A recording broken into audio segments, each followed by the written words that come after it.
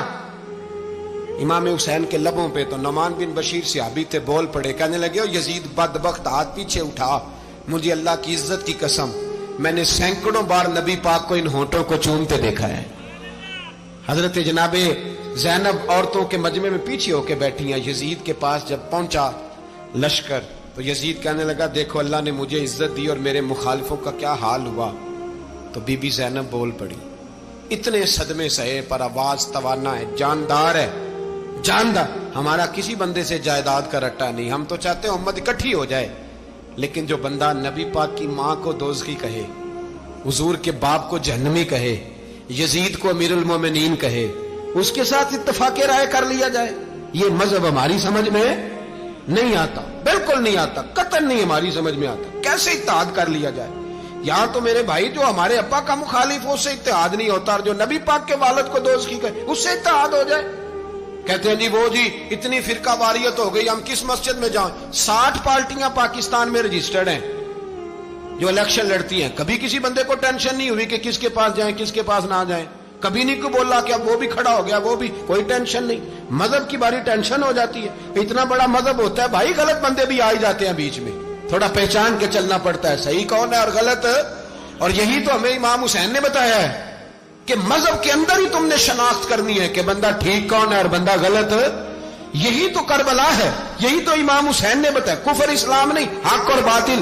تو سمجھیے گا حضرت سیدہ زینب نے جب سنا نا کہ یہ کہہ رہا ہے کہ مجھے اللہ نے عزت دی، تو جناب زینب بولی، نعمان بن بشیر کہتے ہیں بی بی بولی، اتنے صدمے ہیں پر جناب زینب بولی اللہ اکبر، اس انداز میں بولی کہ پہلے قرآن مجید کی آیت پڑھی، کہنے لگی وَتُعِزُّ مَن تَشَاءُ وَتُذِلُّ مَن تَشَاءُ بِيَدِكَ الْخَيْرُ إِنَّكَ عَلَىٰ كُلِّ شَيْءٍ قَدِيرٌ۔ اور پھر کہنے لگی یزید تو بکتا ہے، کہتا ہے کہ تو عزت والا ہو گیا، یہ تیری حکومت ہے، 4 دن گزرنے دے، تجھ پہ کوئی لعنت بھی نہیں برسائے گا، اور میرے بھائی کا قیامت تک ممبروں میں اور خطبوں میں ذکر ہوا کرے گا، وقت گزرنے دے۔